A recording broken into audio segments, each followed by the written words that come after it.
it! Here I am at Baker's Towing. Didn't think I could do it, did ya? But look, I gotta say goodbye to my van. This is so sad.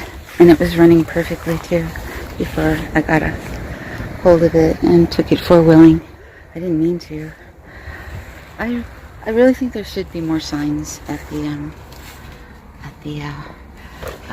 Mark Twain National Park.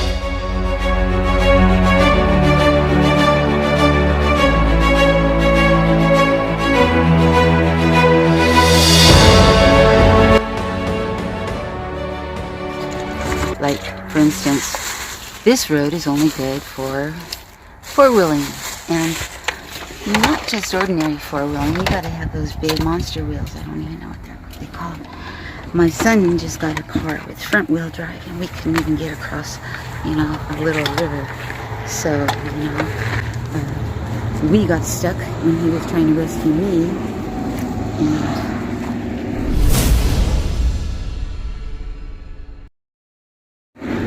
so right away, I don't know what they're called.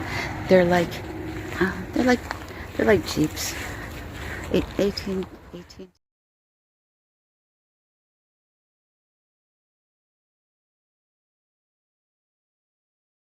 But with huge wheels, and they have a hook ready to go in.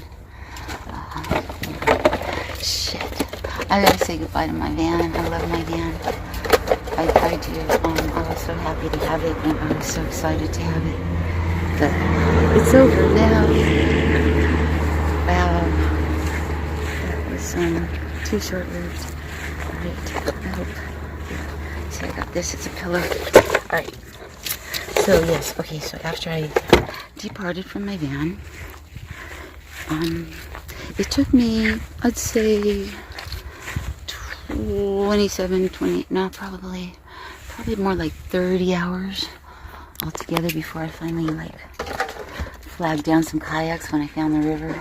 After 30 hours or so on foot and 4 days and 3 nights altogether, I found a creek and followed it to where it connected to the current river. I flagged down 2 male kayakers who flagged down a speedboat which welcomed me aboard, and on the bow to a place where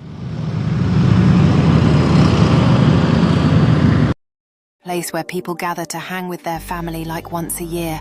So it was since they were good people. They gave me a Coke water and a bologna sandwich until a gallant male rowed me to Ellington and to a lovely little hotel called the Scenic River. We prayed and off he rode. Almost the whole time, except for the very last, not finding people right. I found a creek and I followed the creek down. I was so sleepy from, you know, all the stress, and I kept taking naps along the way. And once when I took a nap, there were razorback crossing by my head. So after being lost on foot for a full day and night, she was overcome with fits of sleepiness. She would fall to the ground in a random clear place and soon be deep in power nap sleep. At one point, a family of brown razorback pigs went snorting past her head. She didn't move, and they just carried on through the forest to where razorbacks go. Unaware of the world around her, she remains in deep slumber, the calming sounds of the forest embracing her. The razorback pigs gradually become a distant memory, their presence fading as they venture deeper into the wilderness.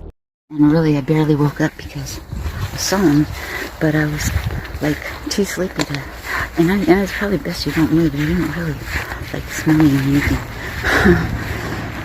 And there's a baby razorback. I should have tried to catch it. Yeah, sure. Okay, so when I was lost, let's see, I started 2 fires, and they were controlled fires, right? Lost in the forest, a blonde woman, me, came to a large area of dried sticks, brush, and tall weeds. She soon started a controlled fire in the forest. No trees were burned. Planes would fly low to investigate what's happening, but didn't call for help, even though I waved for help. After all the giant flames died down, the woman picked up her backpack and her legal papers and walked on. I lit up a field as big as a football field.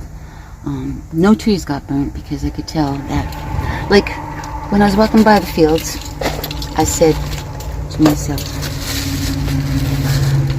wow, this just looks like, this looks like a great area for a controlled fire. That's what I said to myself.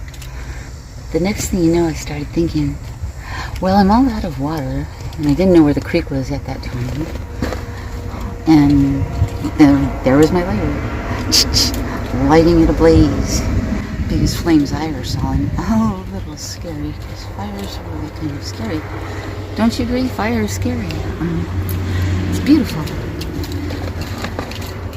Anyway, I lit up at least a football field because I lit the fire twice. Nobody came. 2 airplanes flew kind of down. They flew closer to where I was to check out the fire. And I waved at them like, come on, come get me. Nope, they didn't. Well, of course they couldn't just like park it, but they could have informed somebody. But I guess they didn't get it. They just thought I was being a goofhead, which I probably was, but I couldn't believe that. Fire didn't, attract more attention because, shit, that would just be awful to burn up that beautiful forest. I got so much stuff. So let's take a minute. And he treated me for the towing fee. The towing fee for the van, for the metal. And I said, that sounds good to me. Actually, Joe, the guy that sent me over here, really nice guy with gorgeous eyes. He got his number. I'm gonna call him and thank him. Because, I guess it's quite normal that when you're looking up Baker's Towing, it'll send you anywhere in the world. So yeah, he lined me out on the directions here, but Google didn't. And Google kind of screwed me over when I was in Illinois too. Because it said that there were like Western Unions everywhere. There's 3 or 4 in this town, Mendota, and then later to find out, oh no, there's none. There's not even a Walmart here, so you got to go to the Walmart over there in Peru, Illinois. So yeah, I started walking to Peru, which is way far. Some nice gentleman, gangster type. Anyway, he offered me a ride, and I took it. And first I'm like, you're not gonna hurt me, are you? Oh no. Well, he didn't. He was cool. Told him about my life story. So, and then there were no Western Unions. Like, I went to Walmart. They said no, only we have MoneyGram. Then there was supposed to be a Western Union shop. No, there was not. There was no shop. I went to another place down the road, and it was so hot that day. It was like the hottest day of the year. And we are having a heat wave right now. Okay. No, there was nothing there. So then I hiked, I don't know, 1.5 miles, 2 miles to another place that was Western Union, or supposedly, allegedly. But no, there was no Western Union there either. So I went to another place. There was Walgreens that was supposed to have Western Union there. They did not. Everybody lies.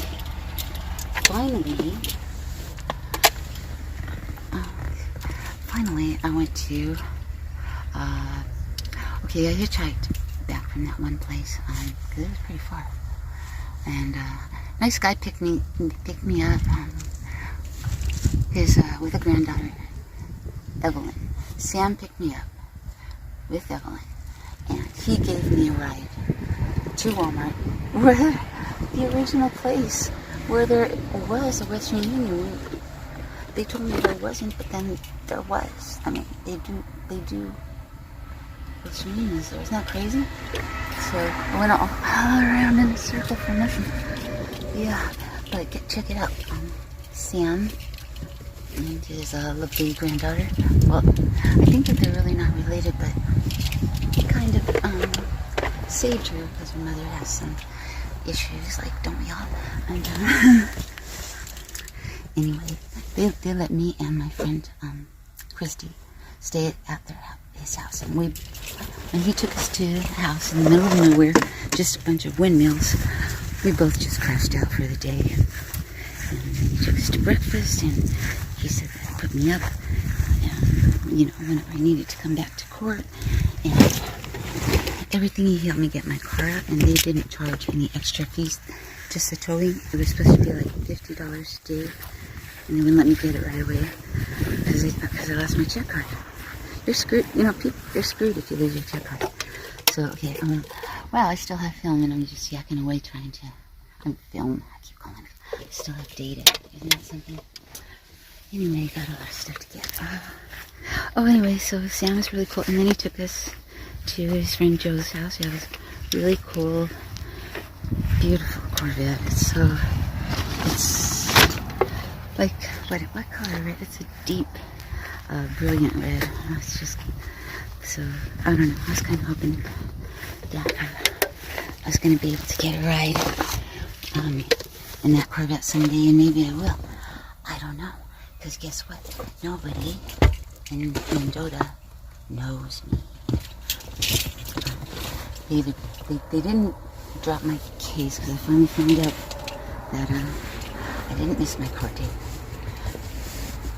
But the gal said at the prosecutor's office that they're still trying to decide what to do with my case. So I wrote the prosecutor, and told him my plans for if it goes this way, if it goes that way. Let's see, his name is Navarro. Yep, and it's a good letter. I've been writing letters all weekend because that's what I do, I write court papers and letters. I told them what motions I was about to file, but then really kind of, hopefully if he's leaning towards dropping my case, hopefully he will. And I can't believe this is still filming. So, but I think that, is that my whole story? Okay, well, oh, wait, I forgot to tell you that. There was a real sad part of my story. We'll see if I can get it in here. When I was finding a place to sleep by the creek, and I did drink creek water the last day. I ran out of all fluids. So there was a cow, and to be honest, really, there was 2 calves, and it sounded like they were both stuck in the river, and they were crying all night long, and that was, heartbreaking, and because I thought there's two calves, or cows, stuck in the creek. That's what it must be. I didn't see them. I did take a swim, but I didn't see it. So I was crying in the night, and I slept like curled up in a ball with no blankie or anything. No pillow, no blanket. I just slept. It was a little chilly. But I told the cow, I'm gonna come get you out tomorrow. I can't do it right now. It's dark. I can't get you right now, but I'm gonna get you out of that tomorrow. Tomorrow came, and I didn't see it. And I looked, I didn't hear it, and I didn't see it. So, what I hope is that I was resourceful enough to break itself free. It seems like I would have seen it if it was still stuck. So that was the saddest part. Oh wait, okay, so how I get out.